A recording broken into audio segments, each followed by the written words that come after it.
Jangan lupa subscribe YouTube channel Suara ID TV dan jangan lupa nyalakan lonceng notifikasinya.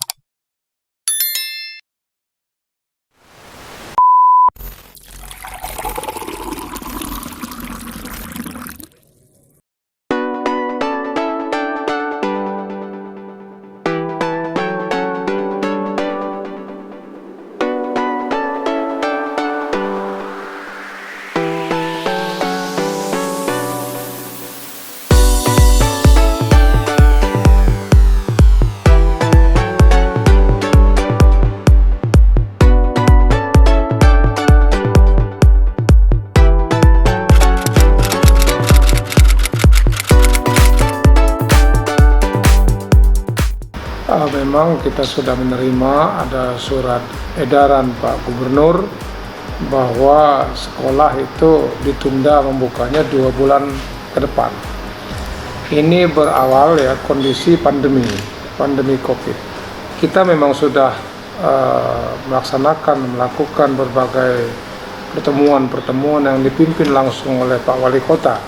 Sebelumnya beliau menyampaikan bagaimana gugus tugas meminta laporan daripada Dinas Kesehatan kondisi COVID di Kota Palembang. Ternyata setelah kami menerima hasil pemetaan Dinas Kesehatan, hampir semua di Kota Palembang, kelurahan-kelurahan itu masih berzona merah dan kuning, itu semua. Yang oranye itu sangat minim sekali. Merujuk kepada peraturan Pak Menteri yang kesepakatan bahwa bisa dibuka itu apabila sudah masuk kepada zona hijau dan oranye. Ternyata ini tidak ditemukan di Kota Palembang untuk hijau. Maka ini masih menjadi satu permasalahan, apalagi Ikatan Dokter dan perlindungan anak itu masih sangat melarang karena kondisi daripada rentannya anak-anak itu sangat tinggi. Sehingga kita tetap kami melaksanakan rapat lagi dengan pemerintah Provinsi Sumatera Selatan yang saat itu dipimpin langsung oleh Pak PLT Asisten 1 Pak Najib di Dinas Pendidikan Provinsi. Juga sama, ada beberapa ikatan dokter dan juga dari perlindungan anak. Beliau mengharapkan 2 bulan ke depan itu baru bisa untuk dilaksanakan tatap muka. Itu pun sangat ketat. Nah, sehingga keluar edaran Pak Gubernur.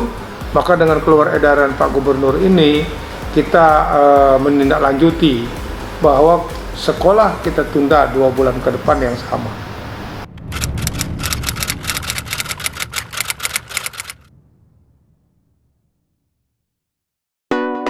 Memang atas saran daripada Ikatan Dokter Sumatera Selatan, dia menyarankan setelah ada vaksin 2 bulan ke depan, vaksin sudah berjalan, itu bisa kita mulai buka.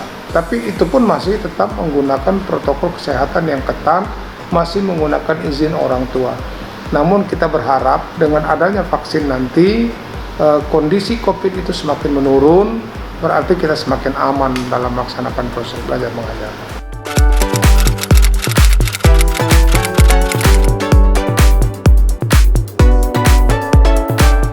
Jadi kita tetap mengarah kepada 3M ya, bagaimana mencuci tangan, persiapan tempat cuci tangannya, kemudian bagaimana penataan ruangan dengan jaga jaraknya, sudah itu pengukur suhunya apakah bisa digunakan secara cepat. Kalau misalnya muridnya harusnya masuk 300 tapi pengukur suhunya hanya 1, nah ini kan artinya tidak memenuhi standar. Kita harus berharap minimal 5 misalnya, jadi cepat. Kemudian kita akan menerapkan bagaimana standarisasi orang tua yang mengantar. Kalau mengantarnya dia berkerumun secara cepat jam waktu yang sama, itu justru akan membuat kerumunan baru, baik orang tua maupun anak. Maka ini yang terus kami pantau ke sekolah-sekolah. Tadi saya pagi-pagi ke SD 24 memantau persiapan di sana, melihat bagaimana kondisi. Belum bisa. Jadi memang harus ada juga kesungguhan dari pihak sekolah ya, untuk keamanan dan kenyamanan. WC-nya juga harus jadi perhatian. Saya kemarin periksa ada beberapa sekolah WC-nya belum masuk standar. Dan juga masih ada sekolah yang belum mengelompokkan meja dan bangku secara baik. Nah, kalau ini ada meja kecil satu berdempet dengan dua yang seperti yang lama, ada kursi yang duanya masih ada, memang di situ sudah dipasang misalnya kali, tidak boleh diduduki. Tapi kursi ini masih memancing anak untuk pas waktu tidak ada gurunya, dia berdekatan. Akhirnya kan bermasalah. Nah, ini artinya belum siap untuk tempat mereka belajar secara baik. Nah, inilah standar yang harus kita terus pantau.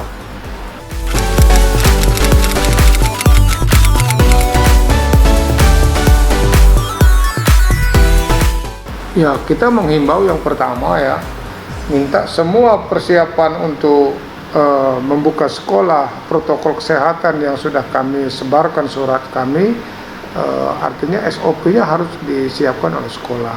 Kedua, guru harus terlibat langsung bagaimana tampil untuk menyadarkan dan membuat sesuatu yang memang sesuai dengan protokol kesehatan di situ. Tidak bisa kita diamkan saja. Jadi kita menghimbau, dan termasuk oleh murid kita himbau, apabila sudah mengantar turun anaknya dia langsung pergi, tidak boleh dia lagi harus ngobrol di sana kemudian masuk dan sebagainya, tidak boleh. Jadi ada beberapa yang harus SOP-nya harus disiapkan oleh pihak sekolah.